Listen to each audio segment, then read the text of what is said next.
അനുഗ്രഹീതരായ പ്രിയപ്പെട്ടവരെ, ഡെയിലി ബ്ലെസ്സിങ്ങിലൂടെ ദൈവത്തിൻ്റെ ജീവനുള്ള വചനം കേൾക്കുന്ന എല്ലാ കുടുംബങ്ങളെയും, എല്ലാ മാതാപിതാക്കൾ, യുവതീവാക്കൾ, കുഞ്ഞുങ്ങൾ എല്ലാവരെയും ഓർക്കുന്നു. നിങ്ങളെ മനസ്സുകൊണ്ട് ഓരോ ദിവസവും പറയുന്ന, പ്രാർത്ഥിക്കുന്ന വചനത്തിലൂടെ അനുഗ്രഹിച്ച് പ്രാർത്ഥിക്കുന്നു. കർത്താവേ, ഡെയിലി ബ്ലെസ്സിങ്ങിൽ വചനം കേൾക്കുന്ന എല്ലാ കുടുംബങ്ങളെയും അനുഗ്രഹിച്ച് പ്രാർത്ഥിക്കുന്നു. എല്ലാ ജീവിതങ്ങളെയും അനുഗ്രഹിച്ച് പ്രാർത്ഥിക്കുന്നു. നിങ്ങളുടെ മേൽ ഒരു നന്മ, ഒരു ഐശ്വര്യത്തെ ദൈവം നൽകട്ടെ. പ്രതീക്ഷയോടെ, പ്രാർത്ഥനയോടെ നമുക്ക് ഈ വചനം കേൾക്കാം.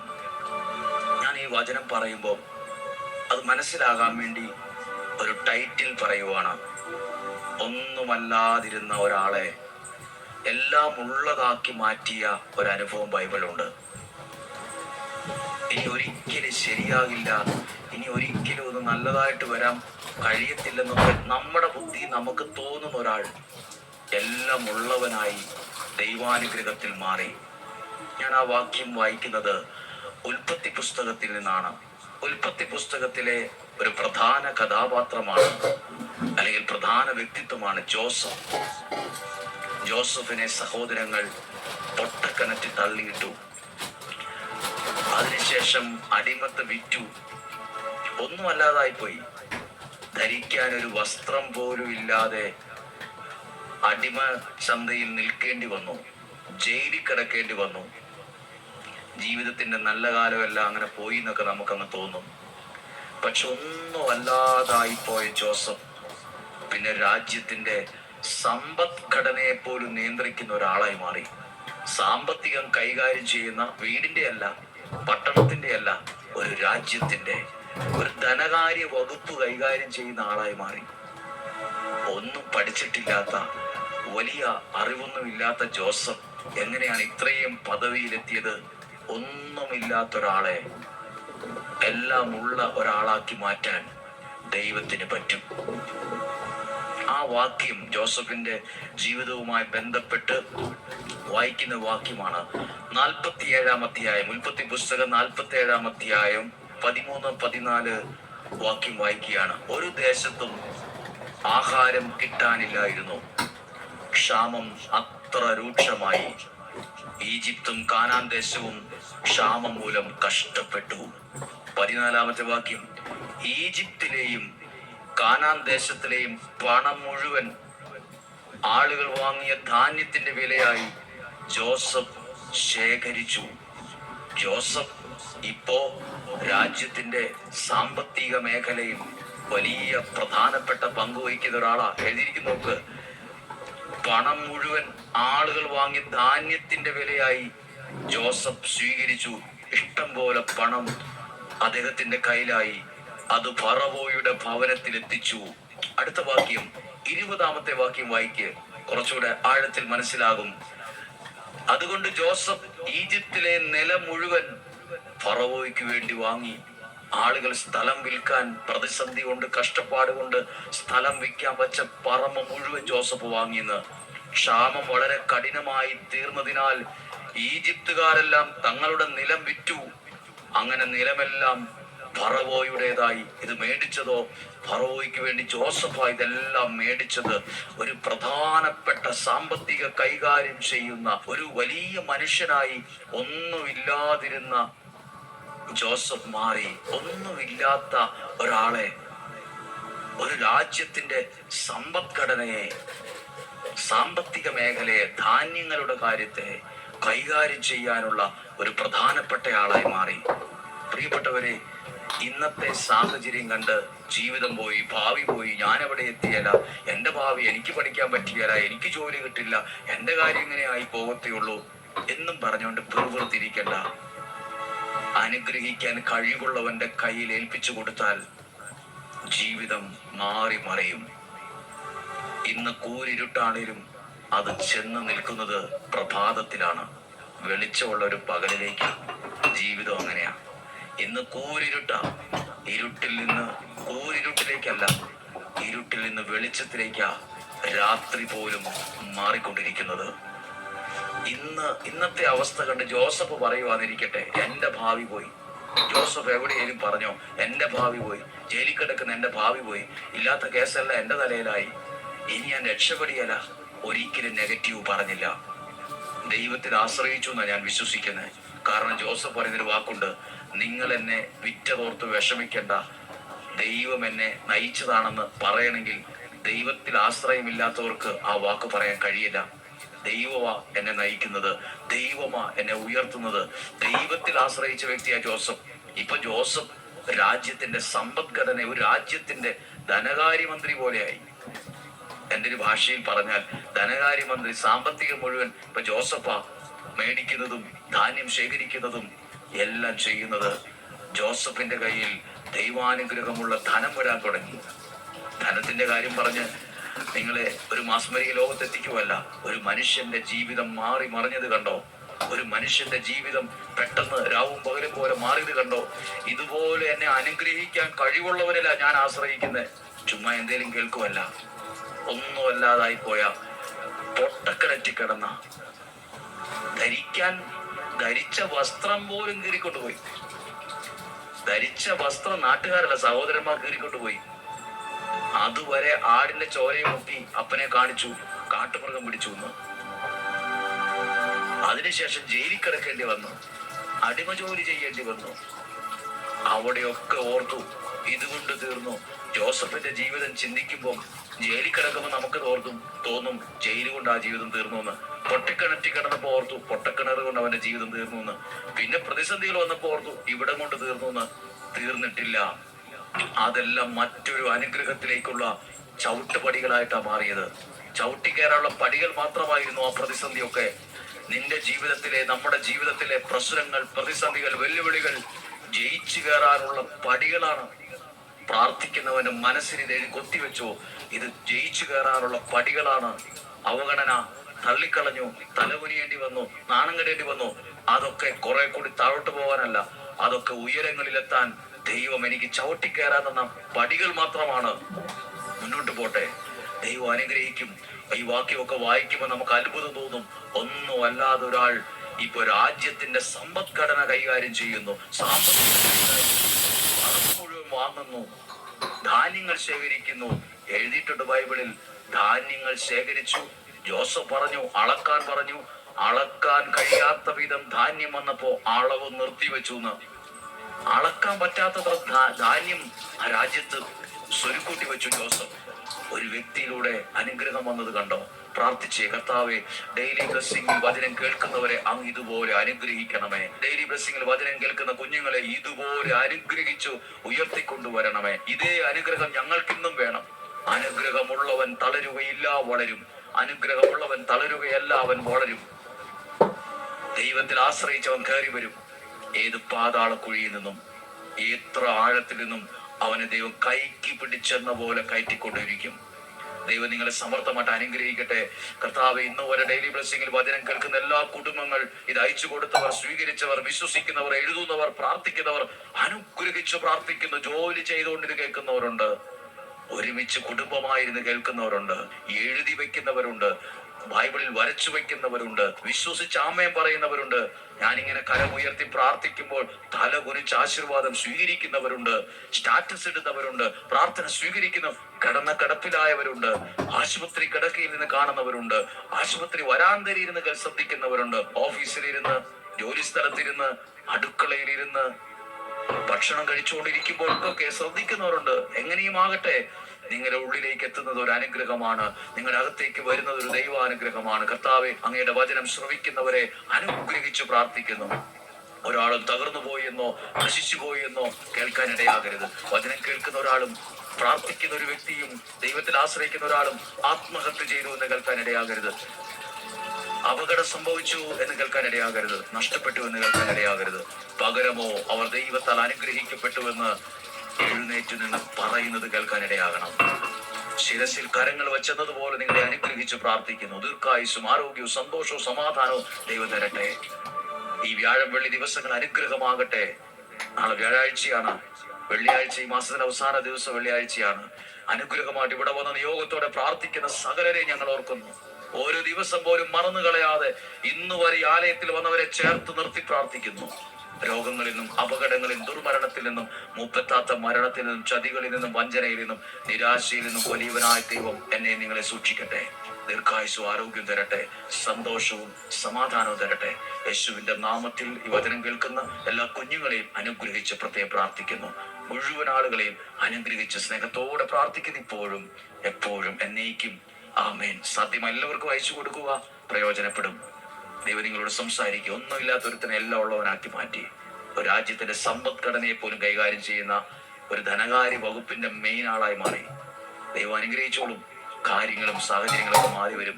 സാധ്യം എല്ലാവർക്കും അയച്ചു കൊടുക്കുക. സുവിശേഷ വേല നമുക്കും ചെയ്യാം. നാളെ മഞ്ചേരിക്ക് ഒരുമിച്ച് കാണുന്നത് വരെ വലിയവനായ ദൈവം എന്നെ നിങ്ങളെ സൂക്ഷിക്കട്ടെ. ആമേൻ.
ഇതോ തേങ്ങയോ ഞാൻ ശരിയാണ് പൊട്ടിച്ചു തേങ്ങ കൊത്തലും തന്നെയാണ് ഇന്ന് തേങ്ങയ്ക്ക് കുറച്ച് നേരം അയ്യോ തേങ്ങ അത് നമുക്ക് തരുമോ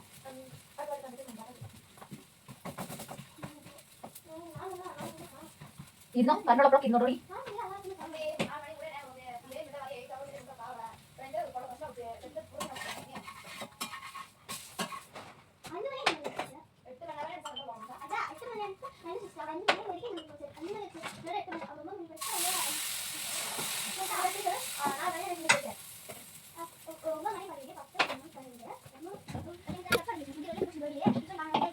जी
തിന്നാ അത് തിന്നാ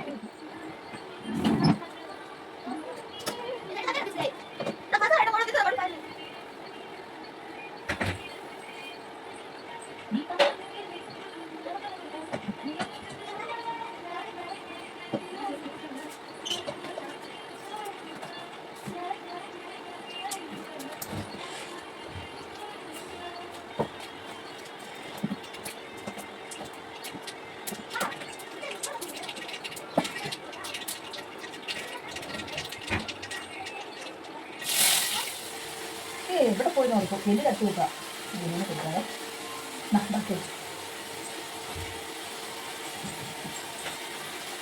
ബാക്കി ഫുഡ് തന്നെ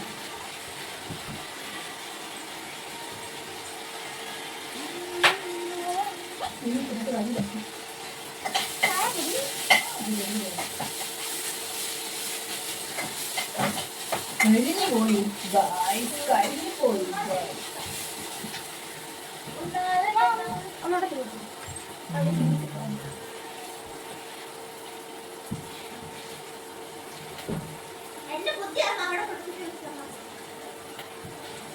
നിന്റെ ബുദ്ധി എങ്ങനെയാണ് എനിക്ക് വരുന്നത് എന്റെ ബുദ്ധി നിനക്ക് വരുന്നത്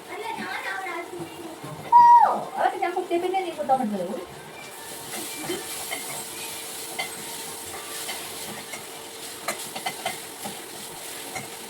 പൊണ്ണോ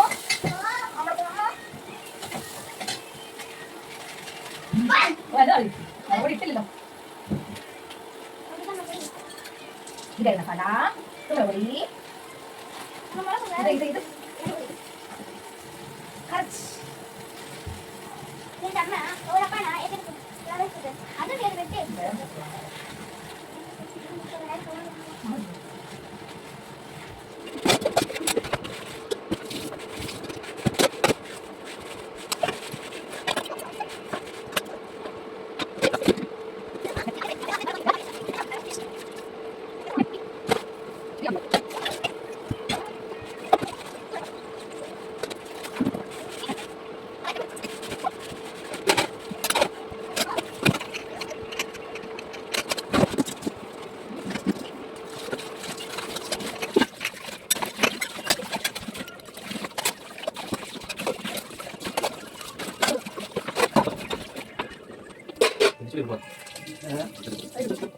പിടിക്കാം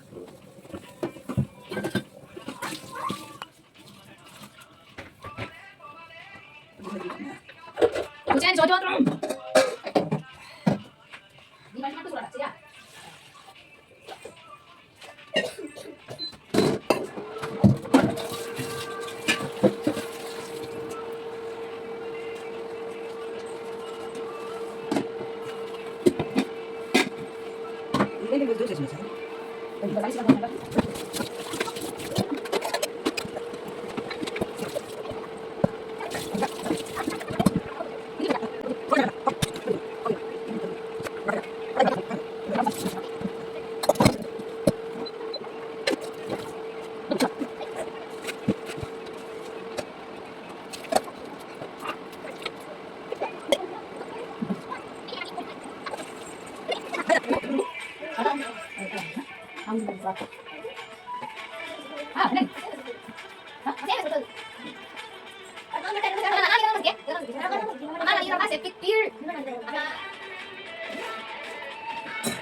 ചുട്ടു